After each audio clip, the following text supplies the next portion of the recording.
I wish I had some elevator music for us to not sit in silence, and we're gonna wait a couple more We can seconds to YouTube see. real quick elevator music and have it play. I think we're gonna start in a second. In the future, I will come prepared with some light jazz. Start humming. Or some holiday music. It's that time of year. We already got a question that maybe I should sing for y'all, and I'm not going to do that for all of our sakes. Sounds Bless like my a heart. question, more of a request. Yes, the request is for me to sing, and bless my heart, I cannot.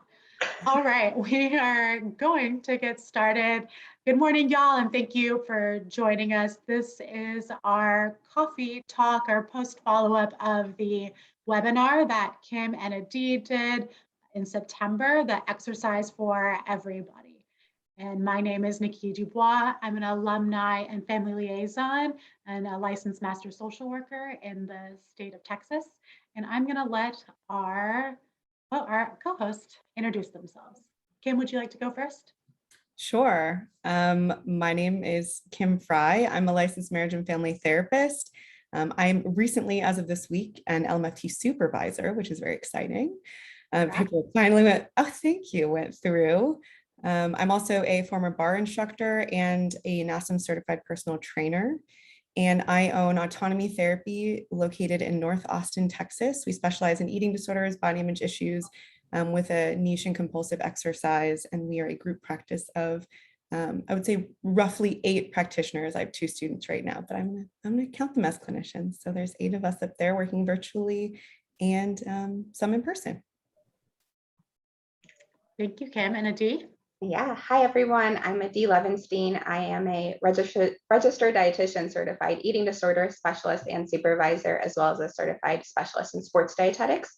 I work at Eating Recovery Center, actually out in Baltimore now. So for those of you that joined us last time, I was live from Texas and have made the move. So I am in the East Coast region now. Thank you, Adee. And for all of y'all, this is going to be an informal Q&A.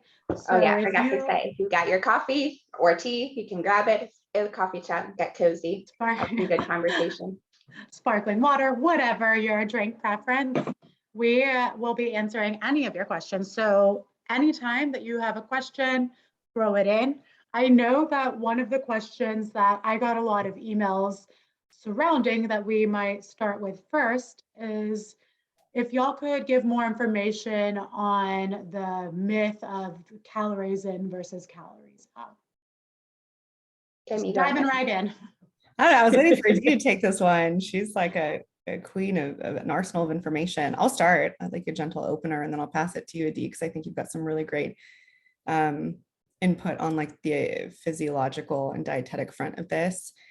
So I thought I might just repeat myself from last time, because I thought I was pretty straightforward, and like I think the desire to have that be true, that you can sort of burn off whatever you eat, right? Like if you have like breakfast and then go on a run, the desire from like diet culture, maybe the eating disorder part, is that you can use that exercise to sort of cancel out or zero out what you just ate. And that is not true. Your body retains the majority of, I'm going to use energy, but calories is another term for that. Energy is less loaded. There's the desire to sort of get rid of that with exercise, and yet the body needs that to survive. The bulk of it goes to basal metabolic rate and digestion, and you're only using really a minimal amount of energy when you exercise. So they're not equitable. You can't like burn off food that you just ate, because your body needs the bulk of that to literally survive. And we were talking earlier in the week, and Adee, I think, named a really great reminder, is like, our bodies are not machines. And unfortunately, diet culture and thus the eating disorder parts of folks personally and professionally have like latched onto the idea that that's what exercise can do. And it can't. We can't control our bodies in such a rigid way. Our bodies are not a math equation. Yeah, and all of those pieces, I'll add that there's like Kim said, so many things that go into our metabolism and the way that our body processes food. And, like, again, Kim said, there's the cost of digestion. That digestion itself requires energy, that it's not just about how many calories or pieces of energy, units of energy are we burning. It's also about, how is my body metabolizing it? And so if we think about our body is, again, really smart and wants for us to survive and needs energy in order to do that. And so it is going to also adjust as we, if someone is decreasing, restricting their intake, adjust that basal metabolic rate, adjust the hormones it is giving us signals to increase our intake. It's going to adjust signals in the brain and to be able to keep that survival kind of going. And so there's only, our body is going to slow down its metabolism if it's not getting the energy that it needs. And so we can't continuously decrease that intake in order to match that. And I would say beyond that, I know, again, like Kim said, we had talked about this piece of safety that's around, this really black and white message around, I can control this, right? I have a number, it makes me feel really safe because I know exactly to predict what's going to happen. The reality of it is that we just don't have that much information, as far as even nutrition labeling isn't exactly what's always on the label. And that's because there's just really no realistic way for every single package to have the exact amount of energy in it. There's also not a whole lot, again, unless you're in a science lab and doing kind of breath work and calorimetry and all of these things, there's really not a very accurate way to figure out and actually measure what it is that we're doing when we're moving our body. And I think beyond that, what we talked about, I believe in our last, in our webinar, is that all of that thinking and kind of crunching of those numbers is actually really increasing the stress in our body, which increases stress hormone like cortisol, which actually signals our body to retain more of the energy to store, because that is just how cortisol works. And so really, it is not just about the physiology of calories in, calories out. It is also about psychologically that those pieces of stress actually also affect our physiology. So I hope that gives a little bit more insight. I know that there's going to always be more questions about it. And it's really hard because I think the human brain really wants it to be as black and white as that. And then, I think I would pop it back to Kim as far as the therapeutic piece of being curious around why that message feels so important. And honestly, the response that I usually get when I'm sharing that information, whether that's with my clients, whether that's with like family, friends, colleagues, if someone hasn't really heard that before or has not been really yet committed to doing this work, the kind of gut response that I hear is, wait, I can't like use exercise to like burn off the food. I'm big on the air quotes, by the way, if that wasn't obvious by now. I do like the bunny ears too often. Like if that's not what exercise is good for, like, why am I running? Like, why am I, like killing myself doing these like insane boot camps and workouts and all of that, like forcing myself to move if that's not what it's good for? And a part of this work is grief work, like also having to acknowledge that what we've agreed to believe for probably decades about exercise, movement, health, food, body weight, etc., is not often really that based in reality and is really warped. So the grief of needing to like kind of initial phase, right? Like denial of like pushing back and being like, that can't really be right. And then I would encourage, and I know Adee named this already, which I love, is like the curiosity of like, what is getting in the way of this feeling like it could actually be true? Like if I've gotten the information enough times and, I've maybe hunted it down myself and I'm still pushing back and being like, I need more. What would make having that information like enough?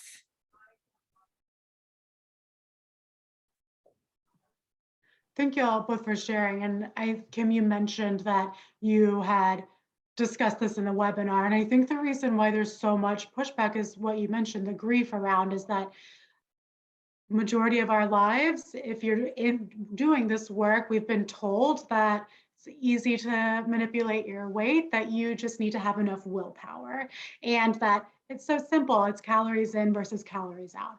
And so getting information that it's not that can feel very uncomfortable, that we don't have this control, that these social media influencers have told us that we have. And so there's a huge discomfort in that. And you're right, grief of lost time that has been spent, money, additional resources. Maybe we've missed events because we have been so focused on, I can't do this until I have done my exercise because I have to earn pleasure. I have to earn food. And so there is it's hard. It's hard to hear this and to sit with it. There's a discomfort in that.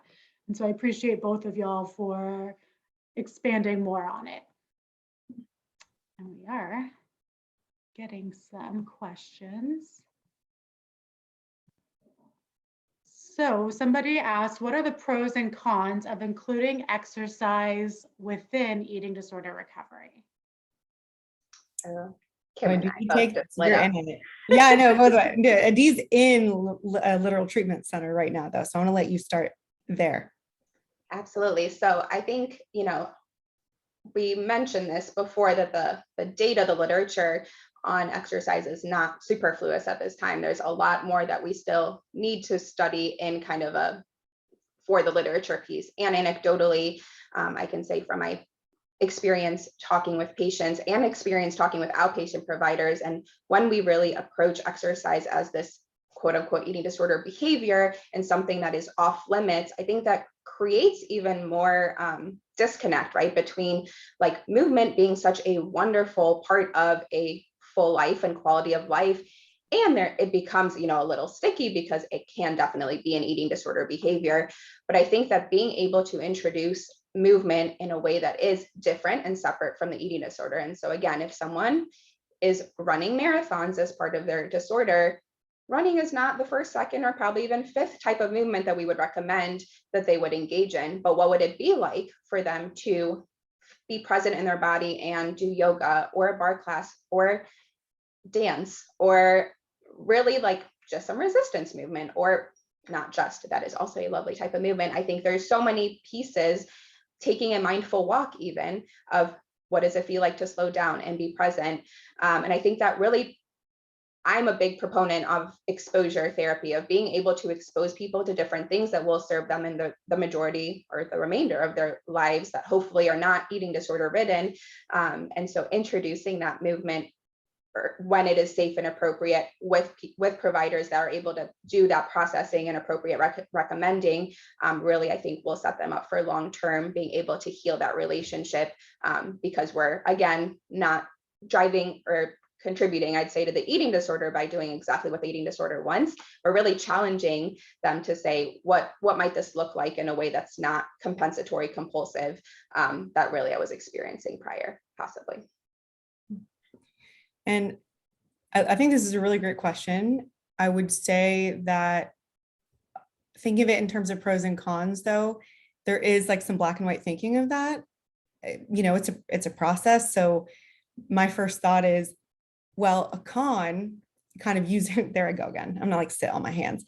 A con of, using exercise and eating disorder treatment is that you could really exacerbate the eating disorder, or put someone's health at risk. If someone is using it in a really compensatory way, really abusive way, and they're not doing it intentionally, they put their health at risk. And so I would say that the physical health component of that, like if someone is restricting, they're at a higher risk of cardiovascular disease, loss of bone density, osteopenia, osteoporosis, and further, like cardio is going to probably make that worse.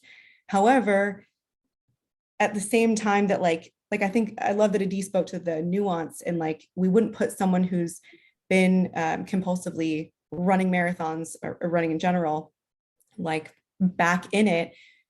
You would probably shift towards a movement that would actually be like physiologically beneficial. So resistance training has actually been shown to be very helpful in being preventative of osteopenia and osteoporosis, and also not just eating disorder treatment, but also in like an aging population. Resistance training and muscle building is really recommended to protect loss of bone density. And so at the same time that like including eating, exercise and eating disorder treatment could be, not great for recovery and exacerbating like medical conditions, a different type of movement could actually be really helpful.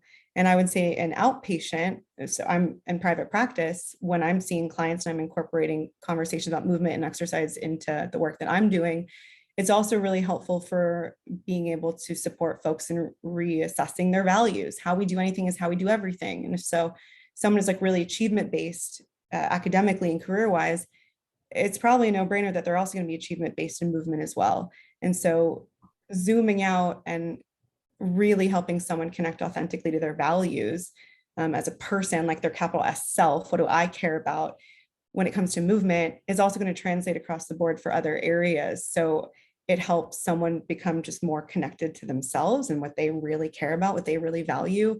Additionally, if someone figures out that they value connection with movement, so if they want to go to an exercise class with someone, if that's how they feel more motivated, that can be really helpful for supporting someone in getting resource within a community, of getting that social support.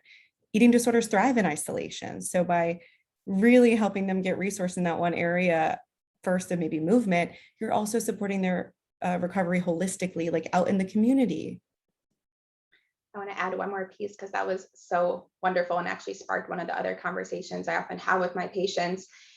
A con of introducing movement too soon is also depriving our patients of having the experience of rest and how wonderful that can be for the body. And so a lot of times when my patients are on, temporary movement restriction, we talk about how this is not the long-term recommendation, and that I do want you, and one of my personal this is a passion point of mine, I would love for you to be able to move your body down the road. And that's why I think it's so important that right now we give your body that space to rest and your brain a space to show that, hey, I can eat my meal plan, I can nourish my body without the movement being a piece, and I'm okay. And actually maybe more than okay, ideally, but without ever having the experience of, okay, I went a week, I went 3 weeks, I went maybe 3 months, or even longer than that, depending on what it might look like to heal, and I was okay.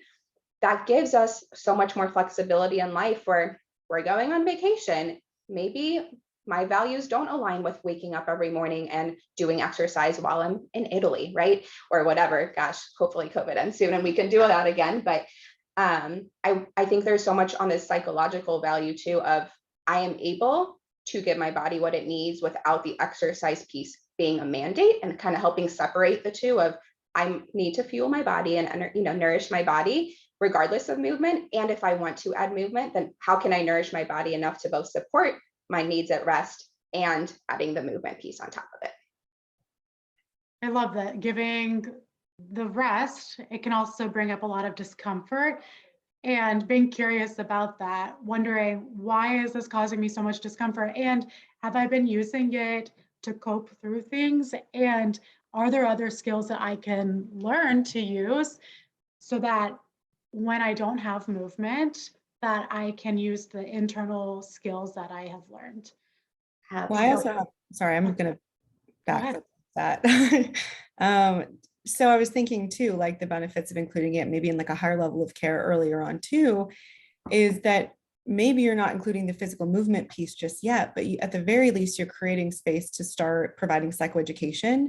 And I think that's a huge, there's so much that has to happen in a higher level of care that I think this is often, right, not the priority, which makes sense. And yet, even considering at some point down the line incorporating movement, it is so important that, higher levels of care also maybe just be providing that psychoeducation and be modeling what it could look like to, have a conversation about movement, or step back into going to a class or something, like talking about it, like what are some challenges that might pop up, and even just like creating that conversation up front to create a really nice intentional foundation for when someone steps down. Yep, absolutely. And I like asking the question, if I knew that my body was not going to change from this movement, is this a movement that I would still engage in? And that can bring up some questioning. Maybe this isn't the movement for me. Maybe this is a movement that I have been, it is part of the eating disorder. Maybe it's a movement that I have been taught by society that I should be doing for my body to change in a way that it's unlikely to from this movement. And there's a question that came up that, what if we are putting effort into movement, and maybe it's something walking as the example, and we don't feel physically better? How do we reconcile that? Well, I guess my first question is, what does that mean to feel physically better? And, there's a ton of variables that go into that. So I think, while it could be tempting to want to put that on the walking of like, oh, I heard walking is supposed to make you feel good, and yet I've been walking for months and nothing has changed. I'm just curious, like, what does that even mean? I only laughed because those were the exact words that are going to come out of my mouth. I feel like more information would really be helpful. Movement is one piece of our lives. If someone chooses to engage in it, there's so many other factors. And so, is there enough sleep that's happening? Is there, good therapeutic work that's happening? If that's part of what's making us not feel so good, are we able to manage our stress? Do we have social connections?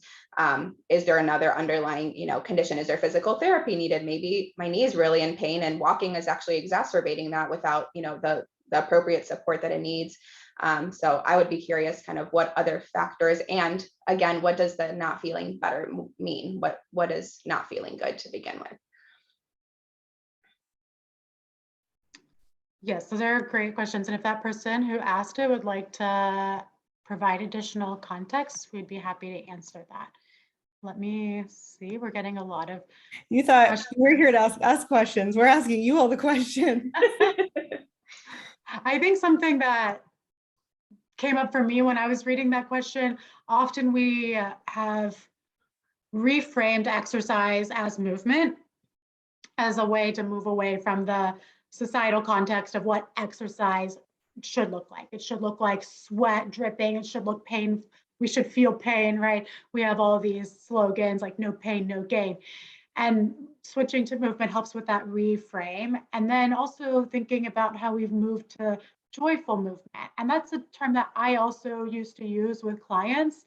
And then I had an injury and I realized not all movement is joyful. And one of my values was to be able to play with my niece and my nephew. And so I had to do these physical therapy movements. So yes, I was doing these movements. Maybe it's similar to walking that this person mentioned, that wasn't enjoyable for me, it wasn't joyful movement. And it was moving me towards the goals and my values that I wanted to enjoy play with my niece and my nephew. And so I've kind of moved away from calling it joyful movement, because for a lot of people, some of the things that the movements that we're engaging in might not be joyful, and they might be things that we need to do for our own health. Yeah, I think you hit the nail on the head, though, is the alignment with values is so important. And so, is joyful really in that moment at all times, or is this, and again, I know these words can then be construed very diet culturally. So I'd like to let me know, kind of give me feedback, Nikki and Kim, if we need to do some reframing. But I think just like there's a lot of things that we do in life that aren't like joyful in the moment, but we know give us the things that align with our values. Like, I don't know a lot of people that like can't wait to wake up in the morning and brush their teeth. And I think like having okay breath and good dental hygiene and all of those things is aligning with maybe the value of health, right? And so it's not that like brushing our teeth is the most miserable thing in the world. It's a nuisance and we do it because we need to. Same with like taking medication. Again, it's like not in a joyful action. And if that medication is helping reduce pain or helping with whatever is happening in that moment, I think that result is also part of it. And so I think it's definitely a delicate balance, and every human has to kind of be very aware for what is the goal, and are we aligning kind of our actions with our values without overextending? Because I know that also that can also very easily play into the no pain, no gain if taken a certain way. But I think that there is definitely a space of healing with movement that can say like, functionally, is this helping me, right? Maybe that function is the value aligned really piece of the movement, like you're talking about with this physical therapy, right? Well, I love, and tell me if this is kind of not what you're saying, but what I hear is I love that you're kind of naming, how do you include movement in a way that's really just integrated. It doesn't have to be like a focus. It doesn't have to be like this taking up a lot of space, or you don't have to feel like excited about it every time. And it can be something that if the value is flexibility, like both literally and figuratively, like, you might want to put time into moving in ways that are flexible, or that could literally be something like yoga, or figuratively be like, okay, I've got 10 minutes to go on a walk. And usually I like to work out for X amount of time. And I'm going to practice flexibility here, not just physically, but I'm going to go on that walk and practice challenging myself and challenging this narrative about movement. And if the flexibility is bringing discomfort, get curious about that. Like, what is it that is not allowing me to be flexible with the time and with the movement? There is a question that came up that I think is interesting, and I definitely don't know the answer to. Somebody asked, how do I explain to a client why their meal plan was increased because exercise was added if it is not calories in, calories out?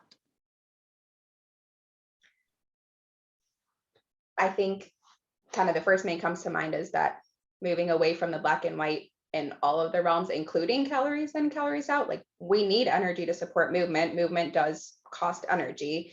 I think what we were trying to demonstrate earlier is that it's not a one-to-one, right? Like if I do X amount of minutes of this, then it's all those, like things we see in social media these days for the holidays of to burn off a turkey or Halloween candy or whatever, that stuff. I like some of my least favorite things to see online. Thankfully, I don't see a lot of them because I kind of filter out that content, but I digress. I think the piece is the way that I like to frame it. I don't know if this is helpful, but maybe another way to add that into the conversation is we need to eat, period, right? Like movement or not, we need to eat, we need to nourish our body. And that is to support our basal metabolic rate. That's to support our physiological needs at rest. If we want to then add movement on top of it, that will require more energy than we are consuming or using at rest. And therefore, how can we support that movement with more energy? I think where it becomes tricky is it's not, okay, well then if I don't exercise, can I reduce my meal plan, right? We don't want it to become this compensation piece of like it's one or the other. But more, I find that as a way to really assess readiness and flexibility in the nutrition piece of if I'm willing, movement is that important to me because I'm really excited to go to this yoga class with my sister, or I want to go on a walk with my friend or whatever, and I'm willing to be flexible and add more nutrition to be able to support that. That's a really, recovery focused type of way to approach it. And if then the conversation is, okay, we're going to need to adjust your nutritional intake in order to be able to do this movement. And then the answer is like, no, I'm not willing to do that. Then it sounds that we like really are in that, calories in, calories out. And I want to just eat the least amount possible to be able to like do the things that my dietitian's telling me. So. Well, I can't say it any better. I'm just going to reflect. It's what I do as a therapist, reflect in a different way. It's like, I think you hit the nail on the head, right? Just because it's not calories in, calories out, it's not one-to-one. You can't burn off 100% of what you eat. It doesn't mean you're not using any energy when you move. Like it's just a very minimal amount of energy. It's just not as much as like diet culture and the eating disorder part say you're using. And what we've been told, like where you can exercise it off. It's like you're still using energy when you move. So you still need to make sure that you're properly fueling your body. And there are a couple of specific questions that we cannot answer as we are not the treatment team that is treating your loved ones or is treating you. And so we can answer generally.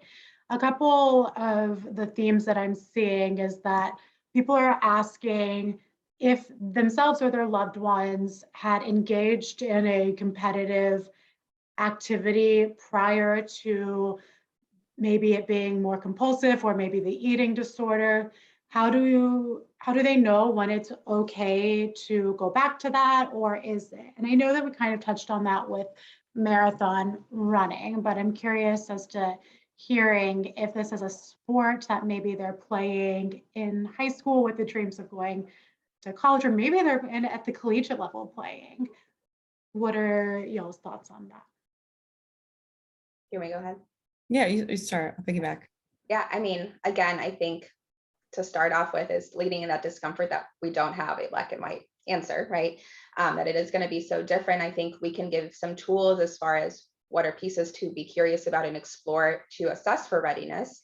I think, again, super important to have support around you of people that have the experience working both on the eating disorder and the exercise side of being able to assess these things, right? Because it's not all going to be external physiological. Oh, your heart rate and blood pressure are back to normal and your bones look okay, so therefore we're good. Because as Kim could say better, and Nikki could tell you better than I can, the psychological piece is really the driver, right, of all of the things that might then spiral or unfold if we start too early. But I think being able to ask if there's flexibility, right? Maybe you're a soccer player and normally you would engage in like the full conditioning, but are you willing to go and use your treatment team's recommendations for these are the types of movements that we're going to explore right now and these aren't. And if there's some flexibility of, what types of movement I'm going to do, how are we going to reintegrate it slowly? Because that can feel really uncomfortable. Like, no, I just want to go back and be with my team. That would make a lot of sense. And is that because I want to be with my team, or is it because I want to make sure I'm getting the maximal, burn? Here we go again. Kim, you moved over your quotation marks to my hands. I'm so sorry. I was sitting on my hands. But I think that there's a lot to be curious about if there's that willingness to engage in conversation, doing the coping ahead, what challenges might come up, and then doing coping after, like what challenges did come up, what thoughts were there that came up. And then I think the other caveat I want to add in there is that some people are like, well, I had thoughts, that means I'm not ready. Thoughts will be there, right? But if you're willing to take the time to process them and acknowledge them and see what we can do with them, that's really where the work is, not like the thoughts just aren't going to appear. So that's kind of that's my initial thought on that. So what's coming up for me as you're talking too, and I'm like kind of chewing on this question, is if someone has been in a competitive sport and been really passionate about it, we're talking about part of someone's identity, right? Like I've worked with actually, I think more than any other sport, gymnasts, which is really interesting, and also former runners. But I think this is like a very similar theme across the board, is it's devastating. That's what I experienced in that room, is it's just heartbreaking when someone is pulled from a sport, whether that's because of an injury and overtraining, whether that's because they're not feeding their body properly, when they can't do the sport that they've been told makes them unique and special and strong and impressive. It's devastating. It's really sad. And so what I try to also bring in the room is like grief work. It's like, what are you losing? Or how is your body reacting? How does that feel, like that loss feel in your body? What is the fear saying? That you're never gonna be able to do this again, that you're just like everybody else, that there's nothing special about you anymore.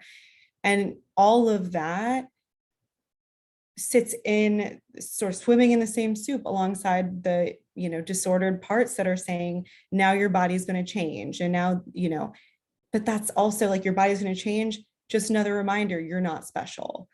And obviously I'm not saying that, but I do like to name that's the disordered part of you. That's the inner critic, and really try to use that parts language to help them separate from their thoughts. Like they are not their thoughts, they are not their feelings, but they have both of those things, and allow me to like sit with them in identifying what are you afraid of losing? Like how does that sadness feel in your body?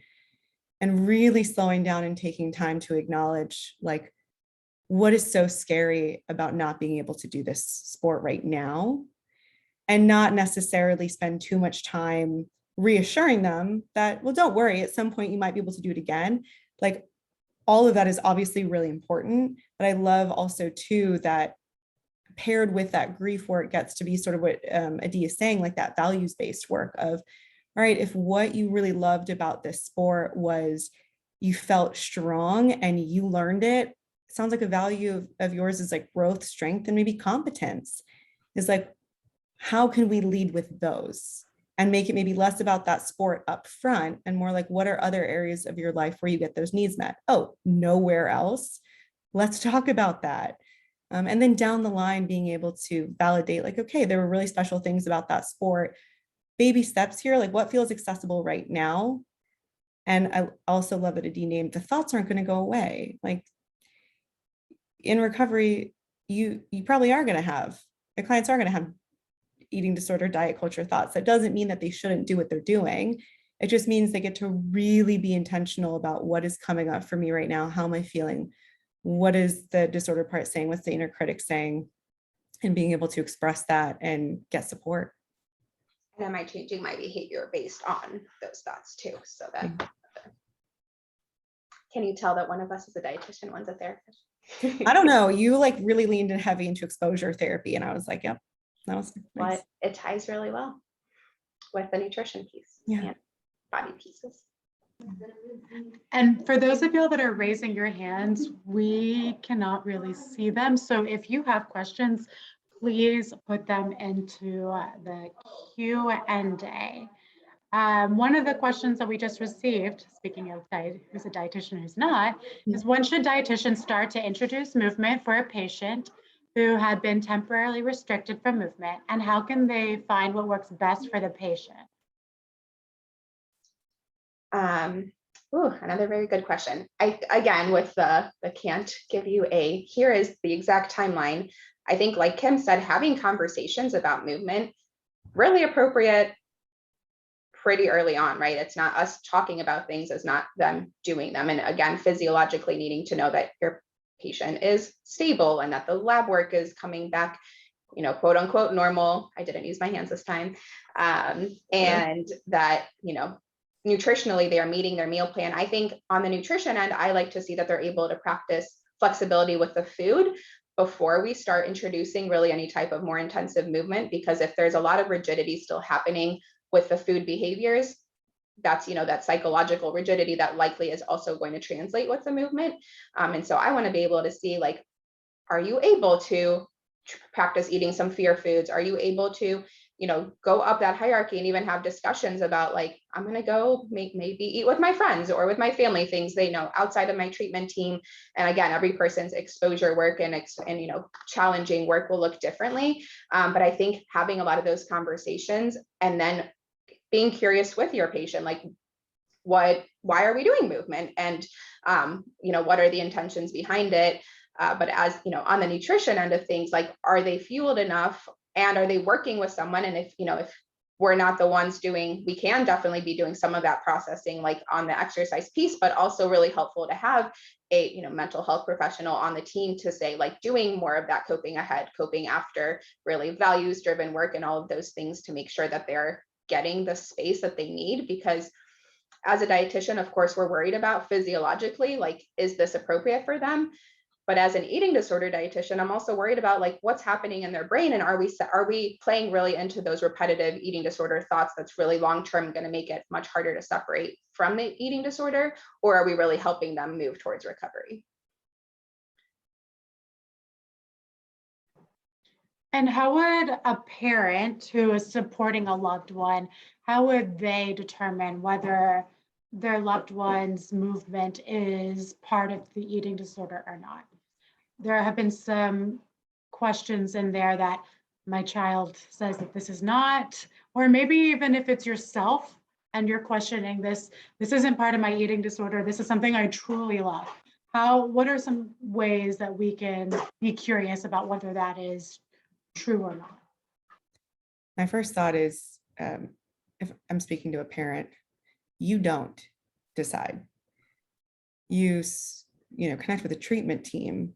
Like, it's not on you. That's why you have the treatment team, right? So that you're not having to tell your child what to eat, when to eat, how to eat, you know, how to, you know, feel feelings in their body at all time. Like, you don't have to be everything. And this is one of those things where you're not doing that alone. You're not having to decide any of those things. You're part of you have a treatment team for a reason, or your child has a treatment team for a reason. Scheduling, you know, family therapy or scheduling time to come into a dietetic session and sit down and have an open conversation about that and say, my child is saying that they love this movement and they feel really ready, and it's not because of the eating disorder. And I want to just check and see, is that the feedback that you're getting? And if the child is reporting, like, I would always raise an eyebrow too if a child is like, I'm fine, I'm like totally good now, I'm not having any cured. Like, that's my favorite. I'm cured. Press R, like, that was easy button for treatment. It's like, no, because we know that you are inevitably going to have disordered thoughts. And that's like, this child thinks maybe that they can't have the thoughts and move. And I think the important thing is then supporting like the dialectic of both. Like, yeah, hey, you might have some thoughts, and that doesn't mean you can't do the movement that you really like. And I think it's just important to be honest about, really, like, you can have the thoughts. I want to talk about them though. So yeah, that's all. Yes. And I'll piggyback and say that also the treatment team we can't know if this is truly part of their eating disorder or not, but we can support with some of those questions. So Niki, I loved what you said earlier of like, if you knew that this movement will never change your body, is this movement that I would still do? Again, have they done their values work? Like, what value is this, bringing me towards or bringing me away from? What would it be like if, I don't know, if it's like a yoga class they're scheduling or a bar class or any kind of class, and it's like, well, what if we had like a family outing, or your friend, wanted to do something and it was during that time, like, would you be willing to not engage in that movement to be able to do, another values driven activity? And so if they're, just really trying to push and not push, but really explore to see if there's rigidity anywhere around it, I think that is oftentimes a flag for maybe this isn't a super recovery focused movement. And I think that also validating that it is very probable when they're saying, this is not part of my disorder. Like, I really believe that you believe that, and I would love to be here to support you, in case that's not 100% true. They might be seeing a lot of the really recovery focused parts of it, and that doesn't mean that there isn't support that's still needed around it. Just like when they do food exposures, right? Like, even if they're saying, I'm really ready for this, it's still likely going to be an overwhelming piece. There's going to be things that come up, and they still need that support from their treatment team, from their loved ones, from whatever their support system kind of looks like. And what came up for me as you were talking too is what I see, especially earlier on in treatment, is that a lot of clients have difficulty discerning between what is like, the capital S self, like compassionate, intuitive, authentic thoughts, and what are eating disorder thoughts. They're usually like really intertwined. And I think there can be that like black and white, like, I'm not feeling it at all now, like, it's really not my eating disorder, like not being able to tolerate that, these thoughts are like different.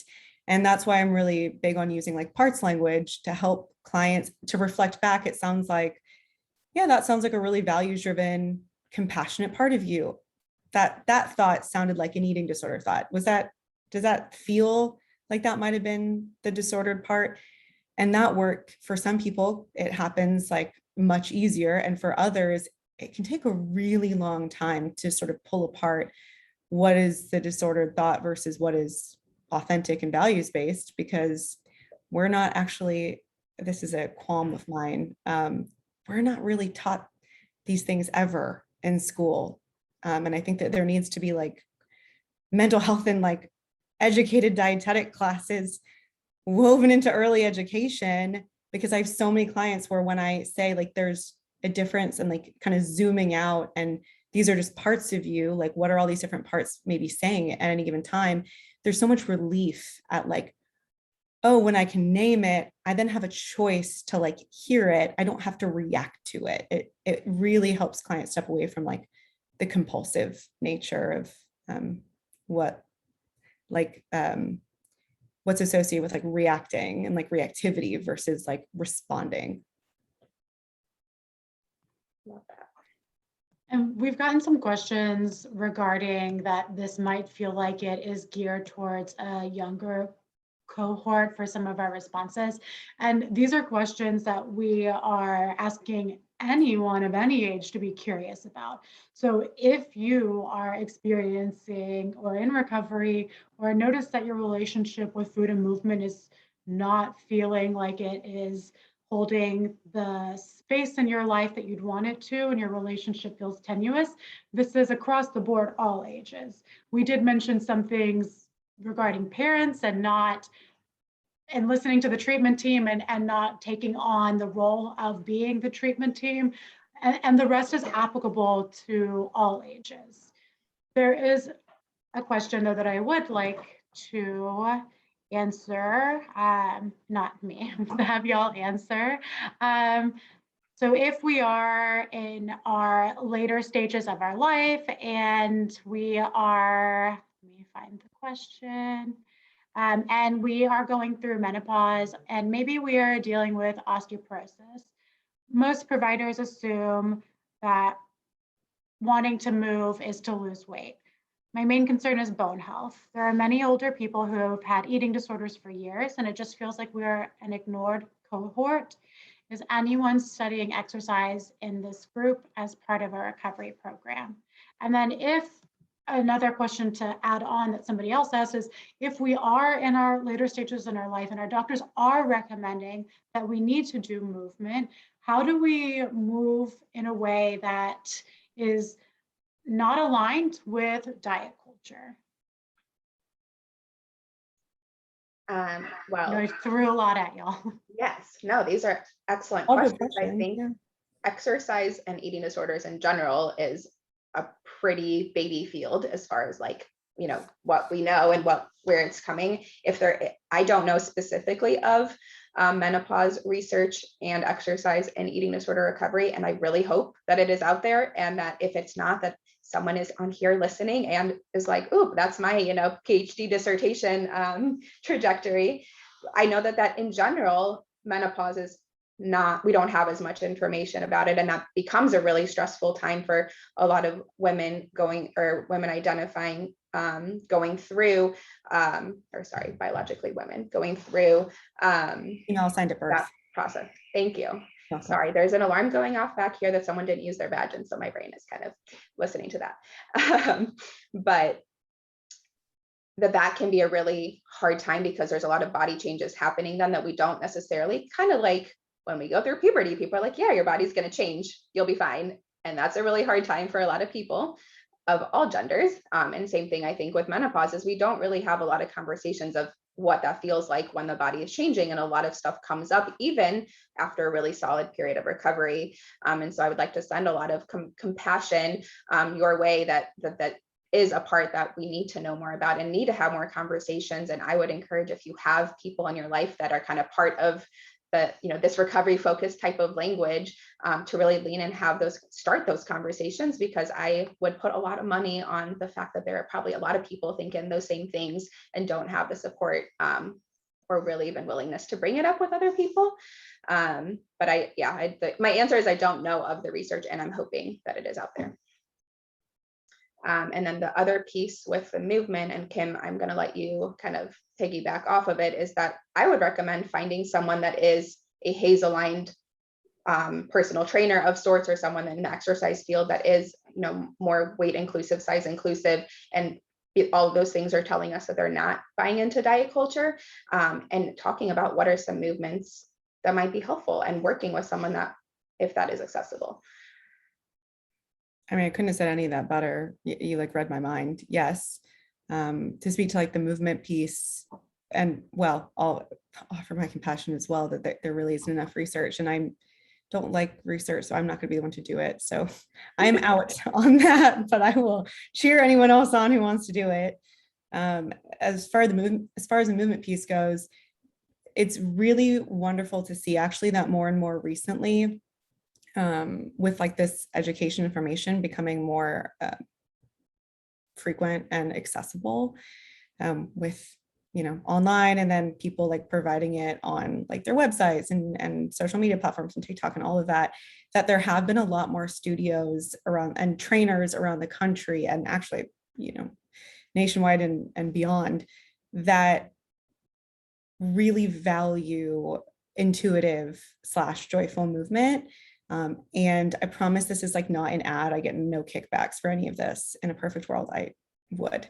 But I do know that like JOYN is actually a diverse bodied, and I'm not sure if diversely aged. I don't know. I haven't hunted around there in a bit. but like a diverse bodied group of instructors, that the classes are like really accessible. And I've got some really positive feedback from clients of like spanning ages who've enjoyed it. And yeah, I think if you were to maybe reach out to, you're welcome to reach out to me, and I can offer some recommendations as well. So I can also link them for you. So I'm not like giving you more work to do today. I'm happy to do that. But the good news is I think there's a lot more like accessible, HAES aligned, eating disorder educated movement spaces that have been popping up. I just realized too, as you were talking, that we didn't touch on the second part of the first question about like wanting to do movement for the sake of, or maybe it was the first part of the first question, wanting to do movement for the sake of, bone health and strength versus eating disorder. And I want to commend whoever it is that put that question out, but that is right. Like that is exactly what we're talking about. It is values aligned. I want to live my most, able, full life that I am with this body that I've been given. And these are movements that I'm hopeful will help me do that and achieve that. And so that values driven work is so important to be able to, again, find that intention and being curious of like, why am I doing this movement? Why am I wanting to do this movement? And so just wanted to make sure we added that piece in there too. And ideally, I would imagine for that low impact, high resistance strength training is preventative. Thank y'all for that. And somebody had asked while y'all were sharing that what HAES is, and HAES is health at every size.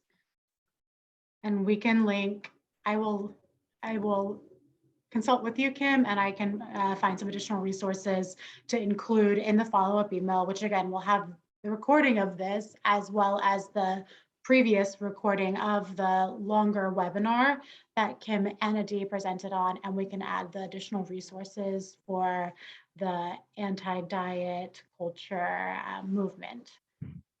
And somebody asked, when movement is a large part of their recovery, so they have worked through, have been determined by their treatment team that they're able to engage in movement, and they have found a movement that isn't connected to the eating disorder. They didn't do it prior.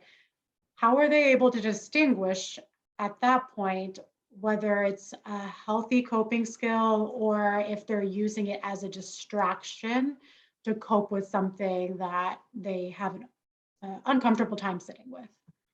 I'm gonna jump on this. And Adee, you can piggyback. There is not necessarily a right way. And I think we've answered this in a couple of maybe different ways already with like values and all of that. But I can tell you one of the things that people have the hardest time with is actually sitting with their body. We have this idea that if there's a problem, we can fix it by thinking about it, right? Like, am I just thinking harder? Like, really, how do I decide like if it's disordered or not? Like, what information do I have? Like, what thoughts am I having? And what people really struggle with, myself included, because this is a practice and we are not taught this enough, is before I even start moving, what am I physically feeling in my body? And coming out of your head and literally just sitting with your body. And so many times people will like think it's a waste of time or be like, oh yeah, my stomach feels butterfly. What's next? Like, how do I know though? And it's, instead of that, like creating space, however long it takes, to come out of your mind and literally into your body. And like, okay, so you feel a tightness in your chest, you feel butterflies in your stomach. Just notice that. Notice it without judgment. Just keep noticing it. And as you notice it, it might move. Thoughts might be released, like memories. The emotion itself might make itself more obvious. Oh, the butterflies are excitement. I'm excited to get to dance again. The tightness in my chest, I think that's fear or like worry or anxiety. And then like stay with it. Okay, keep noticing that tightness in your chest. Are there any thoughts coming up? Well, yeah, I feel scared that I'm gonna take it too far. And then kind of coming back up here and noticing, okay, so that fear is coming from up here, come back into your body. Keep noticing.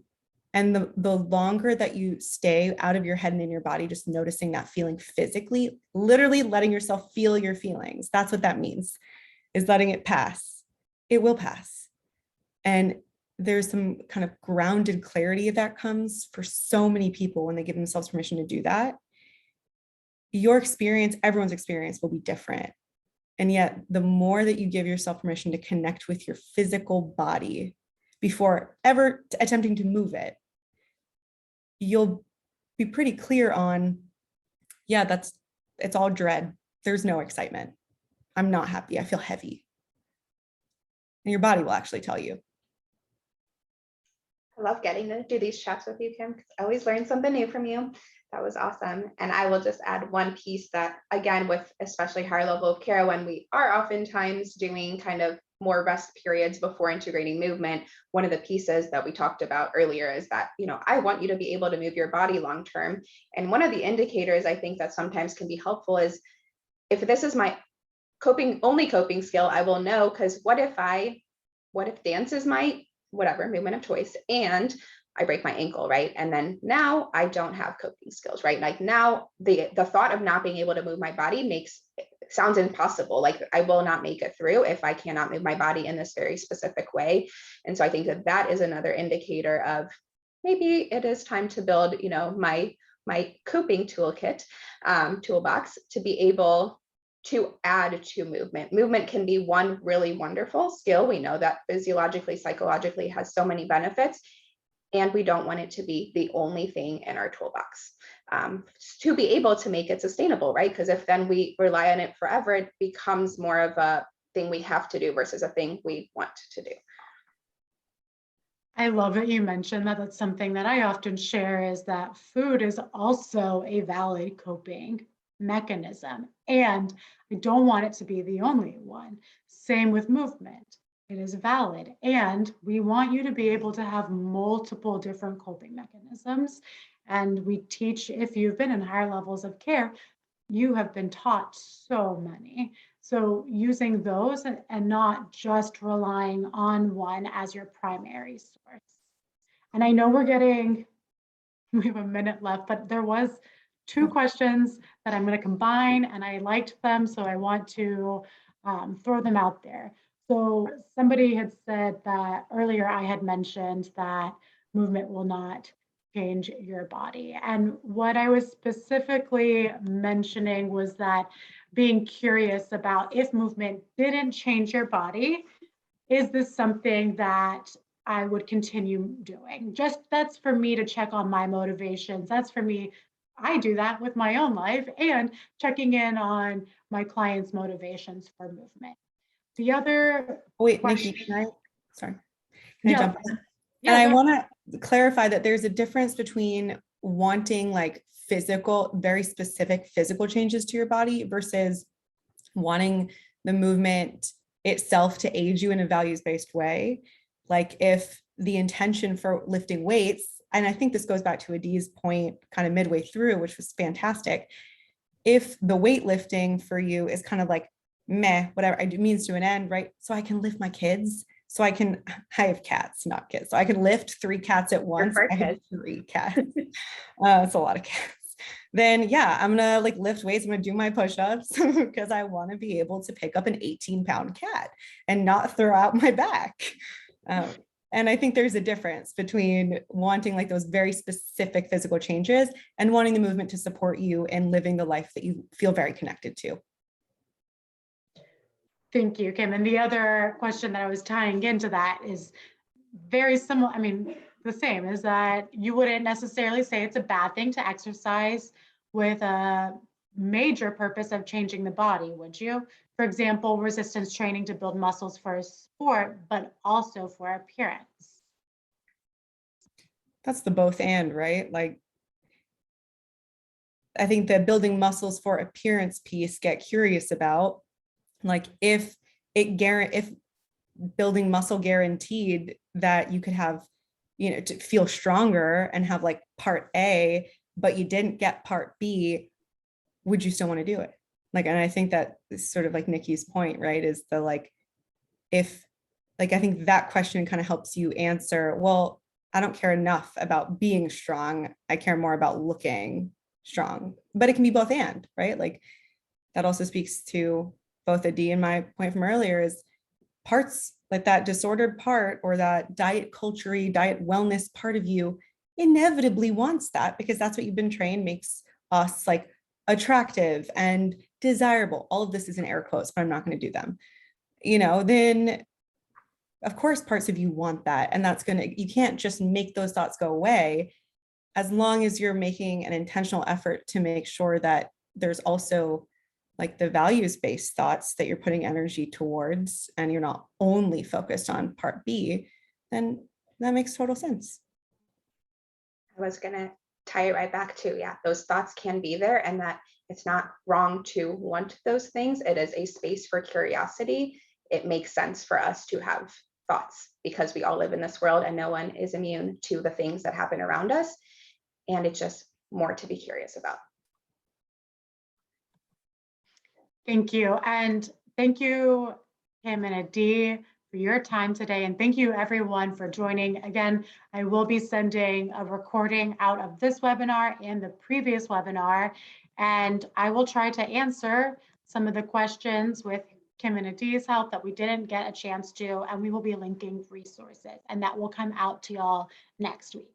If y'all need any additional support or resources, please reach out to me. You have my email. We have multiple support group options for you or your loved ones to get additional support if they are needing that for their eating disorder recovery.